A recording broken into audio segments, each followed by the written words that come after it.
네, 오늘은 웨스트민스터 소요리 문답 3문답 성경이 주로 가르치는 것에 대해서 말씀을 나누겠습니다.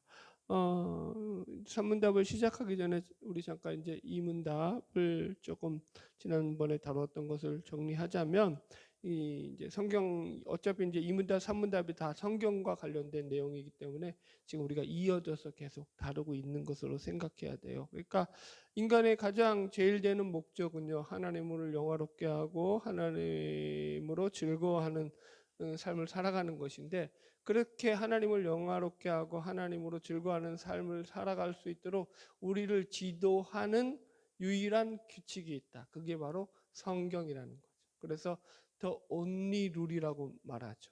그래서 유일한 규칙이 되는 거예요. 성경만이 우리가 하나님께 영광 돌릴 수 있도록 우리를 지도한다라고 해요. 그래서 영어로 보면 그게 이제 디렉트예요. 디렉트. The word of God.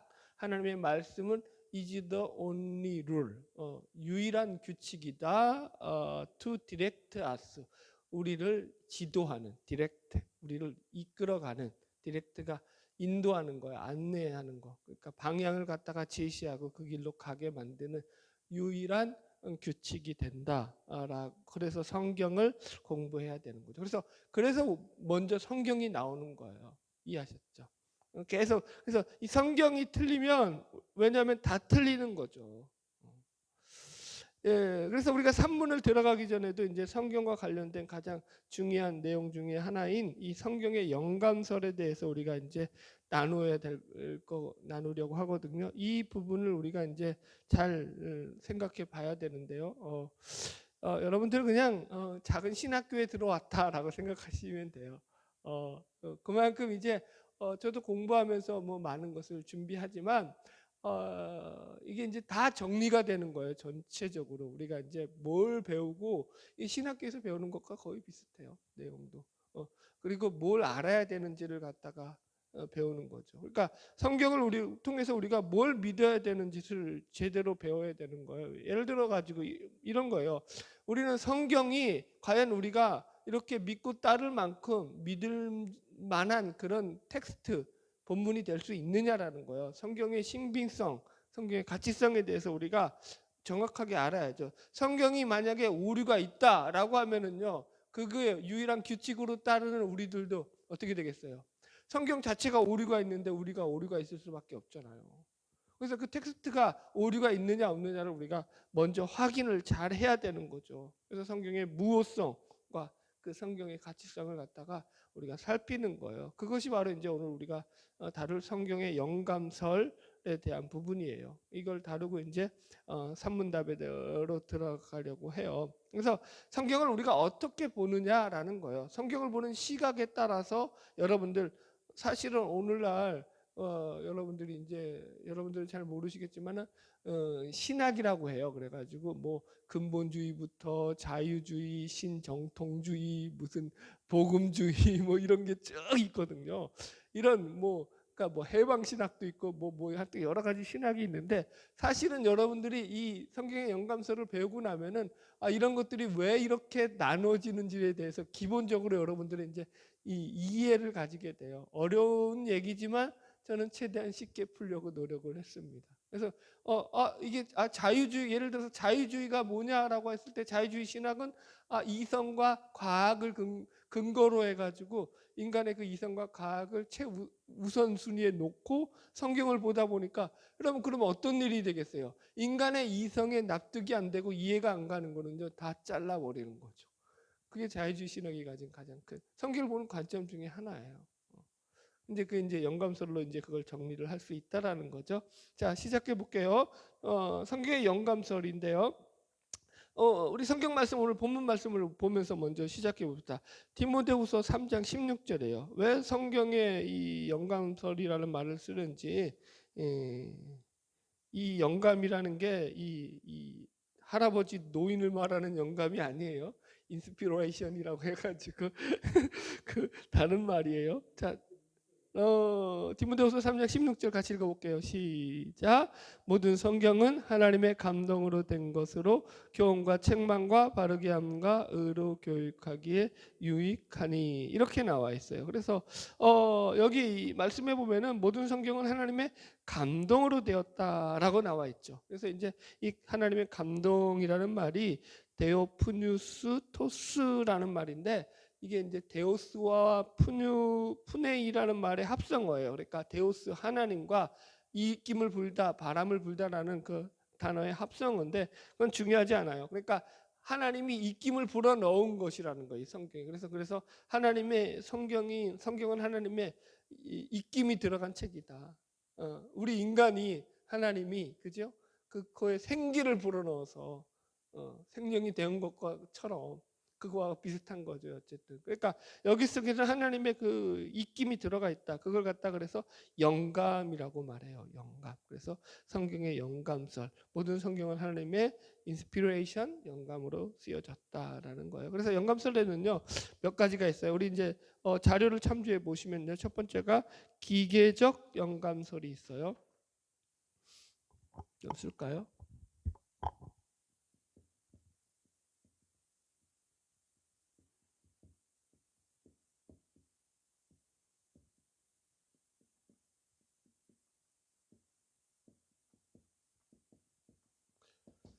자, 이 기계적 영감설이라는 것은 무슨 말이냐면은 저자가 개성이 없고 그냥 하나님이 받아쓰기 하는 것처럼 하나님이 말씀하신 것을 그냥 저자가 기계처럼 받아 썼다라는 거예요. 받아쓰기 한 거라는 거예요. 그래서 여기에는 이 성경에는 그러니까 하나님의 영감만 들어가 있지 인간의 개인적인 어떤 그 특성이라든가 그 어떤 기질 같은 것들이 전혀 특징들이 들어가 있지 않다라는 게 기계적 영감설이에요. 이걸 이제 이 기계적 영감설에는요, 또 축자 영감설, 구술 영감설이라고도 말해요. 구술은 말 그대로 구술을 말하는 거고요. 축자 영감설은 여기 보세요. 제가 써놨죠. 쫓을축에다가 글자 자체를 쓰는 거예요. 그래서 글자를 그대로 쫓아서 하나님께서 말씀하신 대로 옮겨 적었다라고 해서 축자 영감설이라고 해요. 그래서 이런 기계적 영감설, 축자 영감설이라는 것들이 나오게 된 그 기본적인 배경이 어디냐면은 웨스트민스터 신앙 고백 1장 5번에 나오는 성경에 관한 내용 가운데 성경은 무한 진리요 하나님의 권리임을 온전히 믿고 확신한다라는 이 말로부터 나온 거예요. 성경이 뭐라고요? 무한 진리라는 거예요. 성경 무호성이죠. 성경 무호설. 그 다음에 그러니까 성경 무호설이라는 이 성경은 하나도 틀리지 않다라는 거죠. 거기로부터 이제 이 부분이 생겨난 거예요. 이해하셨죠? 제가 한번 읽어드릴게요. 웨스트민스터 신앙고백 1장 5번. 우리가 성경이 무한 진리요 이렇게 말한다고요. 성경이 무한 진리라고 말한다는 거죠. 하나님의 권위임을 온전히 믿고 확신하게 되는 것은 우리 마음속에서 말씀을 가지고 말씀으로 말미암아 증거하시는 성령의 내재하시는 역사에서 온 것이다. 그건 이제 성령의 역사 가운데서 우리가 그걸 깨달아 알게 됐다라고 하는 거죠. 그래서 이 기계적 영감설을 주장하는 자들이 주로 이제 근본주의자라고 해요. 근본주의 신학자들. 그러니까 근본주의자라고 하면은 여러분들 그냥 이렇게 이해하시면 돼요. 아, 성경은 무호수를 주장하는 자들. 그러니까 이들은 그래서 성경을 문자 그대로 믿어요. 그러니까 성경의 문자주의를 강조하죠. 그러면 이제 여기서부터 이제 아주 큰 문제가 생기는 거죠. 문자 그대로 볼 수 있는 것들이 이제 여기서 문제 좀 어려워지는 거죠. 그래서 오늘날 이 기계적 영감설을 주장하는 이 근본주의자들은 주로 이제 보수주의 중에서도 극보수주의, 정치적으로도 약간 우성향적인 그런 쪽에 이쪽이 많이 속해 있죠. 문자주의가. 그래서 문자주의죠. 성경을 문자주의로만 보죠. 그래서 사실은 이게 위험하죠. 그죠? 넘어갈게요. 두 번째가 이제 유기적 영감설이에요. 자, 유기적 영감설 써놓은 거 한번 읽어볼까요? 같이 읽어봅시다. 시작.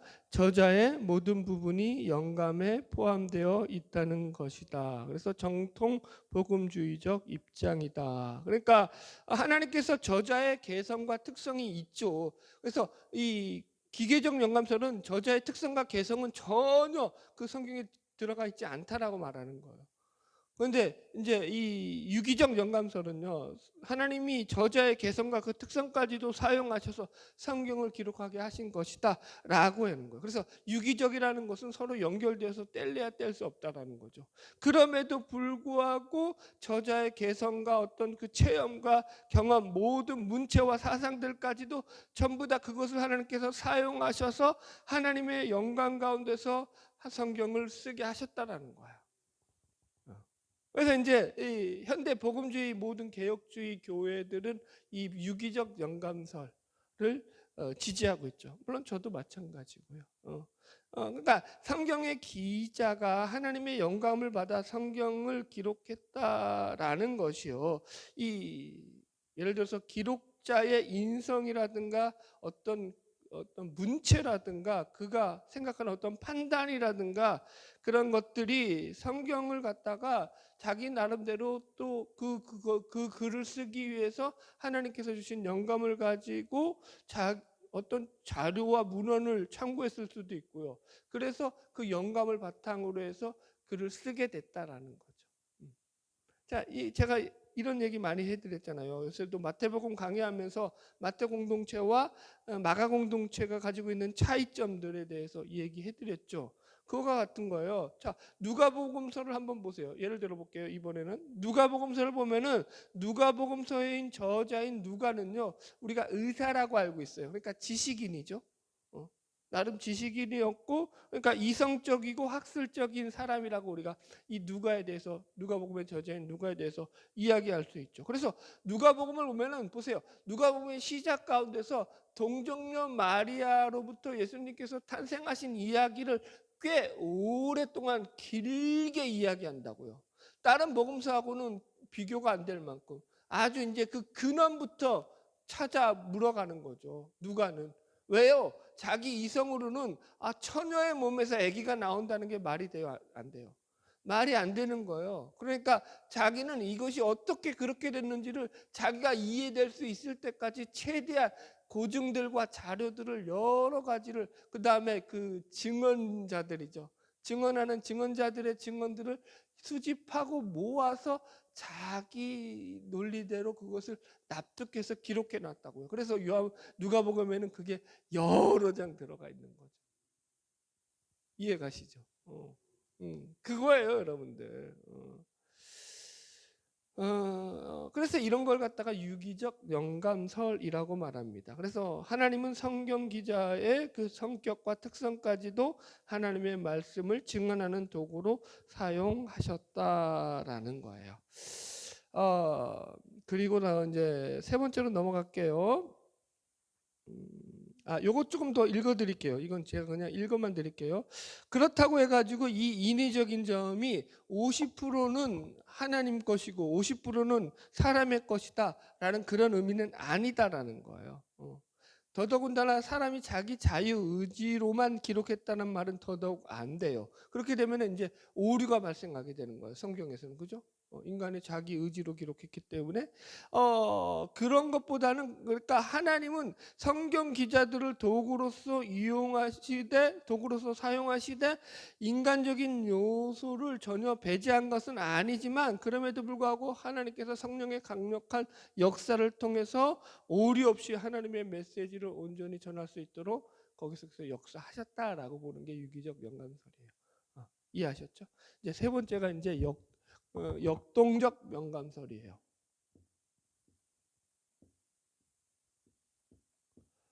보통 목사님들도 영감설 얘기하면은 기계적 영감설, 유기적 영감설만 얘기하고 역동적 영감설을까지는 얘기를 안 해요. 그런데 이것도 꽤 중요하죠.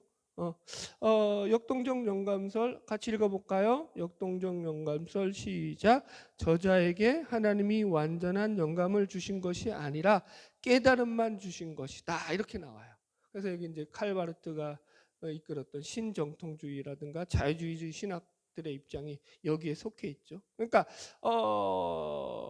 그러니까 하나님이 영감을 전적으로 줘서 쓴 것이 아니라, 그러니까 하나님이 주신 영감은 그냥 깨달음 정도라는 거예요. 인사이트 정도, 통찰력 정도라는 거죠. 그래서 하나님께서 그래서 이걸 이렇게 왜 역동적이라고 말을 쓰냐면, 하나님께서 성경의 저자들을 역동적으로 사용하셔서 보다 자유롭게 성경을 기록했다라는 차원에서 역동적 영감설이라고 말해요.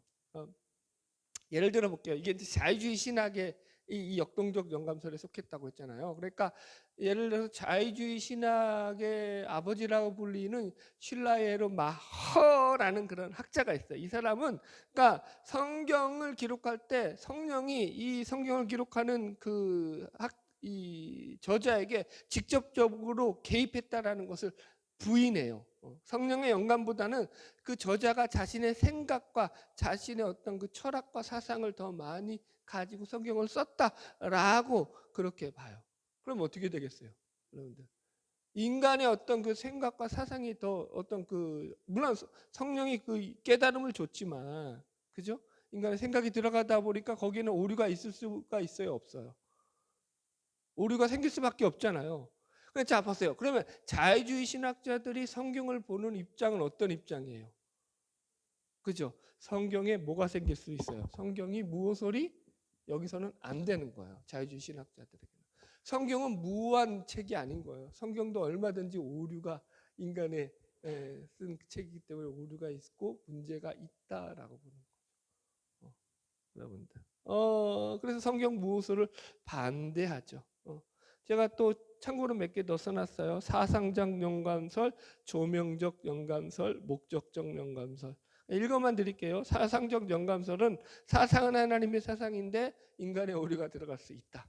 그 다음에 조명적 영감설은 이제 일루미네이션이거든요. 조명 자체가 하나님께서 불을 비춰주셔서 보여서 저자가 깨닫게 된 것이다. 그래서 그것을 쓴 것이다라는 게 조명적 영감설이고요. 목적적 영감설은 목적 자체는 하나님의 영감이 들어가 있지만 그럼에도 불구하고 인간의 이성과 과학이라든가 학문을 가지고 썼기 때문에 얼마든지 오류가 생길 수 있다라는 거예요.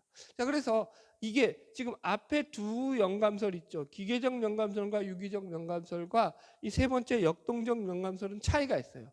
성경이 무오하다는 것이 이 두 영감설에는 들어가 있죠. 기계적 영감설과 유기적 영감설. 그러나 역동적 영감설에는 성경이 무오하다라고 보지 않죠. 그죠? 그래서 이 성경은 이 두 기계적 영감설이나 유기적 영감설은 성경은 모든 부분에 있어서 하나님의 영감에 의해서 쓰여졌다라는 거예요. 성경의 모든 부분이. 이해하셨죠? 그런데 역동적 영감설은 성경의 부분적인 것이에요. 전체가 아닌 거죠. 부분적인 것만 영감이 하나님의 영감으로 쓰여졌다라고 했어요. 자유주의 신학자들은 그렇다 치더라도 이제 사실은 신정통주의도 여기에 속하거든요. 자유주의 신학자하고 신정통주의. 근데 재밌는 것은요, 이 신정통주의는요 칼바르트에서 생겨난 건데 어쨌든 자유주의 신학에 대한 반작용으로 나온 거예요. 자유주의가 너무나 인간의 이성과 과학만을 앞세워서 성경을 막 해집고 다니니까 마음에 안 들었던 거예요. 그래서 이제 그 레제스 하나님의 레제스 복잡한 거 빼고 여튼 그래서 반동으로 생겨났는데 신정통주의는 그래서 하나님의 초월성을 갖다가 궁극적으로 추구하면서 나갔는데도 결국에는요 왜 여기에 들어갔냐면은 영과는 방식에 있어서 결국은 자유주의가 가지고 있던 이성과 과학의 벽을 넘지 못했어요. 성경을 똑같은 방식으로 보는 거죠. 재밌죠? 그래서 이제 신정통주의도 여기에 속한 부류로 분류를 합니다. 자, 그다음에 이제 네 번째 직감적 영감설이에요. 자, 세 번째까지는요. 이게 이제 유실론적 입장이에요. 하나님의 영감으로 쓰여졌다라는 거고 이제 직가점 영감설부터는 이제 무실론적인 입장이에요. 직관론이에요. 직관론. 그러니까 무슨 얘기냐면은 직관은 느낀적인 느낌을 가지는 거잖아요. 그래서 사람들이 직관적으로 느낀다라고 하잖아요. 그러니까 이런 거예요. 성경은 어떤 종교성이 매우 뛰어난 천재적인 감수성을 가진 어떤 그런 종교성이 뛰어난 어떤 종교 철학자라든 종교학자든 종교가든 어떤 그런 사람들이 성경이라는 걸작을 만들어낸 거라는 거예요. 한 천재의 작품이라는 거죠. 인류가 남긴 걸작 작품 가운데 하나일 뿐이라는 거죠. 천재적인 걸작은 맞지만 하나님의 영감은 이라고는 볼 수 없다라는 거예요. 됐죠? 다섯 번째가 자연적 영감설이에요. 이건 그냥 고대 문서 중에 하나라고 보는 거예요. 성경은. 이게 읽어볼까요? 성경은 그냥 인간이 남긴 수많은 고대 문헌들 가운데 하나일 뿐이다. 그래가지고 이제 여러 뭐 이제 수메르 문명에서 나온 그런 예를 들어서 갈가메시 서사시랑 뭐 별 다를 게 없는 거예요. 고대 문명에서 얻어낸 그런 문헌들과 그렇게 보는 거죠. 정리가 됐죠. 네. 여튼 그렇다고요. 여튼 자료를 나눠드렸으니까 여러분들 이게 여러분들에게 좋은 자료가 됐을 거라고 생각해요. 보세요. 좀 정리해드리자면 기계적 영감설 이것도 좀 근본주의자들이라서 문제가 있죠. 성경을 문자적으로만 보면은요 거기 속에서는 해석이 안 되는 게 많이 있죠. 오해될 것도 많고요.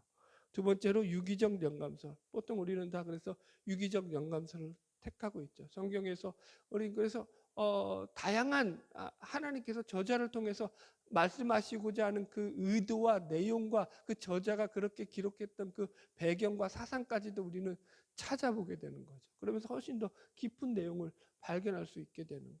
유기적 영감설. 그 다음에 역동적 영감설.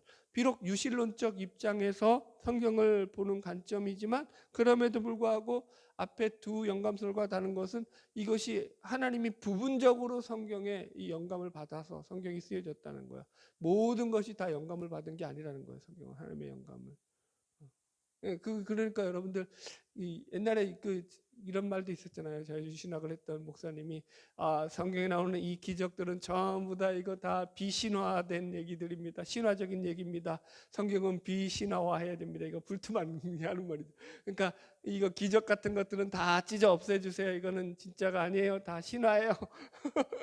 그래서 신화적인 얘기들, 초월적인 얘기들, 기적적인 얘기들을 성경에서 다 찢어내고 나니까 뭐만 남았다고요? 껍데기만 남았다. 성경에. 우스운 예하죠. 하여튼 그래서 이 역동적 영감설도 문제가 있고요. 나머지 두 가지 직관적 영감설과 자연적 영감설은 무신론적인 입장에서 성경을 보는 관점이다라고까지 정리가 됐습니다. 성경의 영감설을 우리가 중요하죠, 여러분들 이걸 잘 배워야 되죠. 자, 이제 다음으로 넘어갈게요. 이제 우리가 이제 오늘 다룰 산문에 대한 거죠.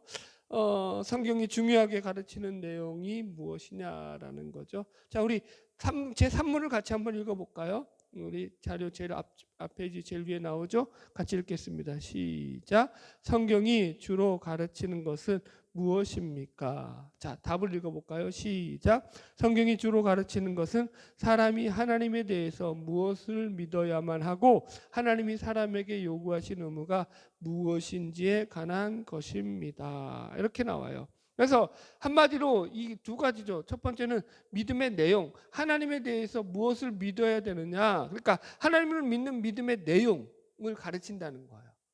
성경은 첫 번째가. 그 다음에 두 번째가 뭘 가르친다고요? 의무. 그러니까 하나님이 사람에게 요구하시는 의무가 무엇인지를 가르친다는 거예요. 그러니까 좀 더 줄여서 말하자면 믿음의 내용과 의무를 가리키는 거예요. 그래서 이제 제가 한 장 넘겨보시겠어요? 자료집 한 장 넘겨보면은 이 뒤에 내가 참고 자료를 제가 기록해 놨어요. 그래서 이 참고 자료에 보면은 이제 앞으로 우리가 배울 이 웨스터민스터 소요리 문답의 전체적인 구조가 나오는데요. 이 구조가 바로 그러니까 지금 믿음의 내용과 의무에 대한 것들을 갖다가 풀어놓은 것들이에요. 그래서 첫째가 뭐냐면 보세요. 1문에서 38문까지가 하나님에 대해서 믿어야 될 믿음의 내용에 관한 내용이라고요. 그죠? 그래서 보세요. 신론이 나오죠. 기독론이 나오죠. 인간론이 나오죠. 구원론이 나오죠. 종말론이 나오죠. 그죠? 그 다음에 마지막으로 이제 하나님을 믿는 우리가 하나님께서 우리에게 요구하시는 의무가 무엇인지를 다루는 게 마지막 여섯 번째인 교회론이라고요. 교회론에서 이게 다루어진다고요. 그래서 율법과 십계명이 나오고요, 믿음과 회개가 나오고요, 은혜의 수단으로서 말씀과 성례와 기도에 대해서 우리가 배우게 될 거예요. 이해하셨죠? 이게 그러니까 거의 조직 신학이에요, 조직 신학. 여러분들은 조직 신학을 배우는 거예요. 여러분, 조직 신학이 뭐냐면 성경에 나오는 것들을 갖다가 조직적으로 분류해 가지고 이것을 갖다가 이 주제들을 조직적으로 분류해서 모아 놓는 거예요. 기독론은 기독론대로, 인간론은 인간론대로, 신론은 신론대로, 종말론은 종말론대로, 구원론은 구원론대로. 여튼 성경의 내용이 그런데 그게 밑바닥이 되는 거죠. 자, 우리가 이걸 배워나갈 거예요. 여러분, 이거 배우는 게 왜 필요할까요? 여러분들이 알아야죠. 여러분들이 믿는 믿음의 내용이 뭔지를 알아야 될 거 아니에요. 그죠? 왜 우리가 믿음에서 많이 오류가 나냐면, 우리의 믿음에서 왜 오류가 나느냐, 가장 큰 이유는 우리가 믿고 싶은 대로 믿기 때문인 거예요. 말씀을 공부 안 하기 때문인 거죠.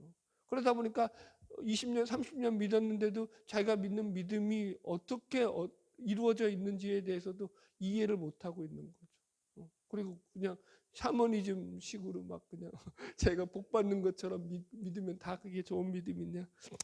여튼 그렇다고요. 예. 예. 자, 이제 진도 나갈게요. 2번. 그래서 믿음의 내용. 그러니까 이게 이제 웨스트민스터 소요리 문답으로 하면 1문에서 38문에 이르는 거죠. 하나님에 대해서 믿어야 될 것에 대한 것인데, 이거 간단하게 이제 우리가 다룰 믿음의 내용에 대해서 정리를 했어요. 첫 번째 2-1번 봅시다. 시작. 뿌리가 열매에 선행하듯이 믿음은 의무보다 선행한다. 이렇게 돼 있어요. 그러니까 이게 이제 믿음의 내용이 뭔지를 갖다가 소요리 문답에서 먼저 설명을 하는 거예요. 그래서 나무의 뿌리에 해당하는 거죠. 뿌리가 없는데 여러분들 이게 나무가 존재할 수가 없는 거죠. 뿌리로부터 나무가 자라고 줄기가 자라서 열매를 맺듯이 그렇게 이제 믿음이라는 것이 먼저 있어지고 난 뒤에 그 믿음으로부터 나오는 의무가 있는 거죠. 그래서 믿음을 배워야 되는 거죠. 이런 거죠. 보세요. 한번 하나씩만 설명해 볼게요. 사람들이 안 믿는 사람들이 그렇게 말하잖아요. 야, 니들 하나님이 있다는 걸 한번 내게 증명해 봐라. 네가 하나님이 살아있다는 거 니들이 그렇게 하나님 살아있다고 하는데 증명해 봐라. 하나님이 있는 거 증명하면은 내가 니들이 믿는 하나님 믿을게 라고 그렇게 우리들에게 이야기를 할 때가 있어요. 자, 보세요. 믿는 자와 안 믿는 자의 결정적 차이가 뭐냐면은 바로 이 믿음이라는 거예요. 증명이 될까요, 안 될까요? 이거는 증명이 안 돼요. 성경을 아무리 얘기해봤자 그들은 성경을 안 믿잖아요. 그래서 루이스 벌코프가 이 믿음을 설명할 때 외적 인식 원리인 성경을 내적 인식 원리인 믿음을 통해서 하나님을 바르게 믿게 된다라고 얘기를 했어요. 어려운 말을 하려는 게 아니라 믿음을 통해서만, 그죠? 우리는 하나님 성경을 말씀을 갖다가 깨닫고 하나님을 바르게 믿을 수 있다라는 거예요. 믿음의 눈이 우리 속에 주어져 있다라는 거예요. 믿는 자들에게는. 안 믿는 자들에게는요. 그가 아무리 똑똑해도 아무리 성경을 잘 파악한다고 할지라도요. 여러분 그게 하나님을 믿게 되지는 못한다니까요. 그죠? 두 번째 읽어봅시다. 성경은 하나님에 관한 모든 것을 기록한 책이 아니다. 무한을 유한에 담을 수 없다. 그죠? 여러분들 보세요. 3문답의 질문이 뭐였냐면은 성경이 주로 가르치는 게 무엇입니까예요. 그래서 What do the scriptures principally teach예요. principally라고 나와 있어요. principally. 이게 무슨 말이냐면은 주로 가르치는 게 뭐냐라는 거예요. 이게 이제 우리가 1문답에서 치프 다뤘잖아요. 가장 제일 되는 게 뭐냐라는 거예요. 그러니까 여기서도 마찬가지예요. 그러니까 가르치는 게 그냥 뭐든지 다 가르친다라는 게 아니에요. 주로 가르치는 게 있다라는 거예요. 성경은 그러니까 모든 것을 다 얘기하려고 쓰여진 책이 아니라는 거예요. 인간에게 모든 학문과 지식을 가르치는 책이 아니라는 거예요. 오해하면 안 돼요. 왜 성경에 공룡이 안 나오나요? 성경은 공룡에 관심이 없어요. 왜 성경에는 돈 버는 비법이 안 나오나요? 부자 되는 방법이 안 나오나요? 성경은 그것과 관련이 없어요. 거기 관심이 없는 거예요, 여러분들. 이해하시겠죠? 가장 중심적으로 그래서 가르치는 게 뭐냐, 중요하게 가르치는 게 뭐냐라고 했을 때 이제 세 번째가 나오는 거죠. 3번 읽어봅시다. 그러나 시작. 성경은 구원에 필요한 하나님에 대한 진리를 충분하게 제공한다. 성경 가장 중심 주제로 가르치는 게 뭐라고요? 하나님에 대한 진리, 구원에 필요한 하나님에 대한 진리를 가르친다고요. 결국 구원을 가르친다고요. 인간의 구원에 대한 그 핵심적인 내용을 가르친다라는 거죠. 그죠? 그러니까 구원을 가르치려니까 우리의 구원자 되시는 예수 그리스도를 가르쳐 주는 것이고요. 그분이 어떻게 우리 가운데서 유일한 구원자가 될 수 있는지를 갖다가 설명하는 것이 성경이라는 거죠. 할렐루야. 자, 디모데후서 3장 15절 같이 읽어봅시다. 시작. 또 어려서부터 성경을 알았나니 성경은 능히 너로 하여금 그리스도 예수 안에 있는 믿음으로 말미암아 구원에 이르는 지혜가 있게 하느니라. 그죠? 성경은 능히, 이 성경을 우리가 믿음으로, 이 내적 원리는, 인식 원리인 믿음을 가지고 성경을 볼 때 성경을 통해서 예수 그리스도 안에서 우리에게 주어지는 구원을 우리가 발견할 수 있게 된다고요. 할렐루야. 예. 자, 이제 세 번째 마지막 나갑시다. 의무예요, 의무. 그래서 이제 웨스트민스터 소요리 문답으로 하면 39문에서 107문에 해당하는 거죠. 하나님이 사람에게 요구하시는 것으로서의 의무죠. 자, 이건 이제 디모데후서 3장 16절로 17절 말씀을 정리하면서 제가 그래서 요약을 했어요. 성경은 그래서 사람으로, 하나님의 사람으로 온전하게 하며 모든 선한 일을 행한 능력을 갖추게 하는 거죠. 그래서 우리가 온전케 되줄 수 있는, 우리를 온전하게 만들어주는, 그 우리를 지도한다는 거 있죠. 아까도 얘기했죠. 유일한 규칙인데 우리를 바른 길로 지도하는 거, 이끌어가는 거, 디렉트라는 그런 규칙이 된다라는 거죠. 첫 번째 그래서 뭐예요? 이거 우리가 다시 봅시다. 디모데후서 3장 16절 성경 시작. 모든 성경은, 여기서 모든 성경은, 여기서는 구약이에요. 구약. 아직 신약은 나오지도 않았어요. 이해하셨죠? 지금 구약만 가지고도 그러니까 바울이 이렇게 말하는 거예요. 아직 신약은 나오지도 않았는데 모든 성경, 그러니까 구약만 가지고도 그 성경은 하나님의 감동으로 된 것으로 교훈과 책망과 바르게 함과 의로 교육하기에 유익하다, 이렇게 말하고 있다고요. 예수 그리스도 안에서 믿음으로 구원에 이르기에 우리에게 충분한 지혜를 준다라고 얘기하고 있다고요. 뭐가요? 구약 성경조차도 바울이 얘기하는 거죠. 대단하죠. 거기 속에서 우리도 발견하잖아요, 사실.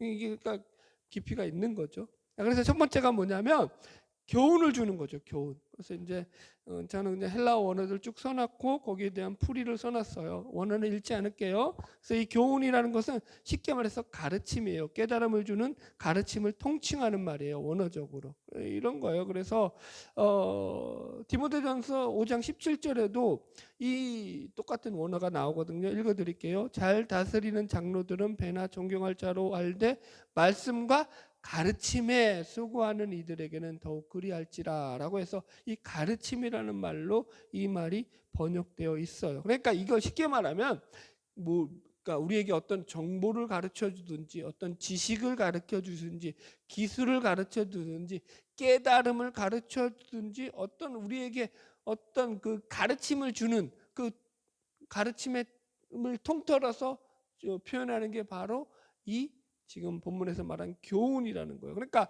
결국 보세요. 그 가르침의 내용은 뭐예요? 믿음의 내용이죠. 하나님과 관련된 거죠. 하나님에 대해서 하나님이 우리에게 계시해 주신 것을 우리가 특별 계시 배웠잖아요. 계시해 주신 것을 성경을 통해서 우리는 깨닫게 되고 가르침을 통해서, 교훈을 통해서 알게 된다는 거죠. 네. 됐죠? 두 번째가 책망이에요. 책망. 이 책망은요, 원어적으로 보면 판사가 판결을 내리는데 어떤 유죄 판결을 내리는 거예요. 그런데 너는 죄인이야라고 꽝꽝꽝, 너 그래서 감옥에서 10년 꽝꽝꽝 이렇게 살아야 돼라고 판결을 내릴 때 그 판결을 내리게 만드는 가장 유효한 결정적인 증거를 가리키는 게 바로 이 책망이에요. 그래서 여기서는요, 그러니까 어떤 처벌의 근거가 되고 기준이 되는 거죠. 구원받은 신자 중에서 우리가 가장 많이 착각하는 게 뭐냐면, 여러분들 보세요. 우리가 예수를 믿었잖아요. 그러니까 예수를 믿고 나면은 우리는 죄와는 이제 거리가 멀어졌다라고 생각을 하는 그리스도인들이 의외로 많아요. 구원파가 그거 아니에요. 구원과 상관이 없다라는 거. 죄도 안 짓게 될 거라고 생각하잖아요. 예수를 믿었으니까. 아니라고요, 여러분. 그렇지 않아요. 예수를 믿게 되고 나면은 우리는 더 죄에 대해서 민감해진다고요. 그래서 우리가 죄를 안 짓는 것이 아니라 죄를 안 지으려고 발버둥치며 사는 거죠. 이걸 잘못 배우면 안 돼요. 바울이 뭐라고 했다고요? 오라 나는 공고한 자로다. 선을 행하기 원하는 나에게. 왜 선을 행하기 원해요? 율법의 선을 행하기 원하는 거예요? 율법주의자로서 선을 행하기 원하는 거예요? 예수를 만나기 전에 선을 행하기 원했다라는 거예요? 그 얘기가 아니라 예수를 만나고 구원을 받고 하나님을 알고 자기는 구원받은 새 사람이 되었음에도 불구하고 그래서 선을 행하기 원하는 나에게 여전히, 그죠? 죄를 쫓아가는 내 어두운 그게 죄를 쫓아가는 그 내 어두운 과거의 그 모습이 여전히 내 안에도 남아 있다라는 거예요. 그래서 내가 공고한 자라고 얘기하는 거죠. 실제적인 고백이죠, 여러분들. 그래서 여러분들 그래서 이 성경은요, 우리가 틀린 길을 갈 때에 그 틀린 길을 갔다라고 명확하게 그것을 갖다가 지적해 주는 명확한 증거가 된다는 거죠. 마치 그래서 이것은 율법의 정죄의 기능하고도 비슷하죠. 율법이 죄로 죄되게 그렇게 정죄하는 것처럼요. 그래서 이것은 개인적인 어떤 감정이나 비난이 아니라 성경을 기준으로 잘못을 지적하는 것을 말합니다. 됐죠? 자, 세 번째가 바르게 함이에요. 이건 교정이라고 했어요. 원어적인 뜻이 추를 바로 세우다라는 거예요. 그러니까 기준을 바로 세우는 거예요. 자, 보세요. 앞에서는 책망이라는 것은 잘못한 것을 지적하고 그것을 갖다가 벌 주는 데 목적이 있다고 했어요. 그죠? 그러면 두 번째 여기서는 그게 이제 벌을 주는 데 목적이 있는 게 아니라 교정하는 데 목적이 있어요. 교정하는 거, 고치는 거예요. 고치는 거. 이해하셨죠? 이렇게 설명할게요. 백종원 씨가 하여튼 CEO로 있는 홍콩 반점이라는 이게 무슨 체인점이 있었나 봐요. 홍콩 반점. 저도 그냥 대충 유튜브 보다가 알게 됐어요. 이 홍콩 반점에 대한 기습 점검이라는 내용으로 떠서 봤는데, 이분이 이제 자기 자사 브랜드인 이 홍콩 반점에 대한 항의들이 사람들로부터 계속 들어오니까 가맹점들을 상대로 해서 기습 점검에 나갔던 거예요. 그러면서 여기저기 이제 홍콩 반점에 있는 그 지점들을 찾아가 가지고 그 근처에서 짜장면을 주문한 걸 배달을 시켜 가지고 계속 맛을 보는 거예요. 여러분 보세요. 똑같은 매뉴얼에서 똑같이 이렇게 만들라고 요리를 가르쳐주고 이렇게 기본 걸 다 똑같이 제공해가지고 음식을 만들라고 했으니까 음식이 다 똑같이 나와야 되는 거 아니에요. 그런데 음식들이 각 지점마다 다 맛이 다른 거예요. 다 틀린 거죠. 뭐 이상한 거예요. 그러니까 사장 개인의 그 이상한 것들이 들어가 있는 거죠. 그런데 이제 이 지점에서는 이게 맛이 너무 형편이 없는 거예요. 차 안에서 이게 이제 시켜서 먹는데 이 짜장면은 떡이 돼 있는 거야. 이제 달라붙어 가지고 비벼지지가 않고. 그러니까 이게 이제 찬물에 식혀야 되는데 제대로 안 식혔다고 그러더라고요. 그러니까 그거 제대로 메뉴를 안 지킨 거죠. 그리고 또 이게 볶음밥을 했는데 볶음밥에 그 계란이 기름 투성이로 돼가지고 녹져 있는 거죠. 그러니까 너무 이제 막 맛을 먹는데 너무 막 속에서 막 열이 나는 거죠. 그래놓고 이제 이 백종원 씨가 하는 말이 그거예요. 자기가 왜 열을 내냐면은 그러니까 그러면서 이제 저기 본사에 가가지고 그 홍콩 반점 각 지점마다 분점마다 자기가 내주었던 그것을 내줄 때 만들었던 그 매뉴얼을 끄집어낸 거예요. 책이 이따만큼 두껍더라고요. 거기에 보니까 모든 요리마다 어떻게 요리해야 할지를 갖다가 세세하게 적어놓은 요리 매뉴얼들이 다 있는 거예요.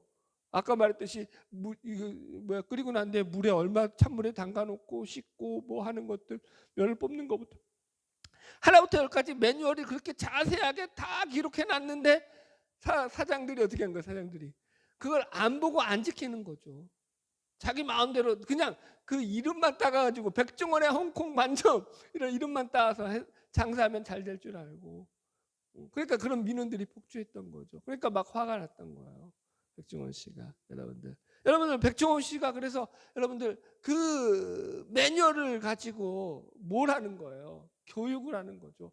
봐라, 니들이 이렇게 만들었는데 매뉴얼에 그렇게 만들라고 써 있더냐? 그러지 않지 않느냐? 매뉴얼대로 했으면 문제가 생기지 않았을 텐데 왜 매뉴얼을 안 듣는 거냐 하고 어떻게 하는 거예요? 교정시켜 주는 거죠. 그렇게 하면 돼, 안 돼? 안 되죠. 하면서 이제 교정을 시켜주는, 이렇게 교정시켜주는데 뭐가 되는 거예요? 이 매뉴얼은 근거 자료가 되는 거죠. 성경이 마치 이와 같다라는 거죠. 그래서 우리가 우리를 바르게 하는 이 성경을 통해 가지고 우리는 하나님의 말씀을 온전히 다시 바르게 깨닫고 하나님을 배워가게 되는 거죠. 마지막, 의로 교육한다고 했어요. 이 의로 교육하기에는요, 원어가 파이디온이라는 말이 들어가 있다고 여기 써 있어요. 그래서 이 어린아이의 훈육과 관련된 표현이에요. 이 파이디온이라는 말은. 이해하셨죠? 7살 미만의 어린아이라고 했잖아요. 그래서 여기서는 이 의로 교육한다는 것은 뭐와 관련 있는 말이냐면 훈련과 관련 있는 말이에요. 그죠? 그래서 훈련을 시키는 거예요. 그래서 우리는 성경을 통해서 하나님을 바른 방식으로 영화롭게 하고 즐거워하는 것을 배우고, 이것이 우리로 하여금 마지막 날 구주를 얼굴과 얼굴로 대면하여 보도록 준비시켜 줄 것이다 라고 이야기하고 있습니다. 할렐루야.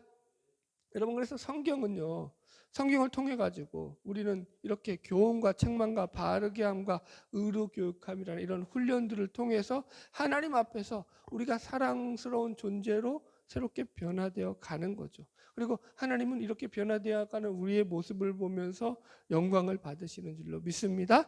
할렐루야. 자, 결단과 적용으로 말씀을 정리하겠습니다. 마지막 4번 같이 읽읍시다. 시작. 성경을 배우고 행하는 일에 전력하라. 이건 이제 디모데후서 3장 14절을 갖다가 배경으로 제가 써놨어요. 같이 읽읍시다. 디모데후서 3장 14절 시작.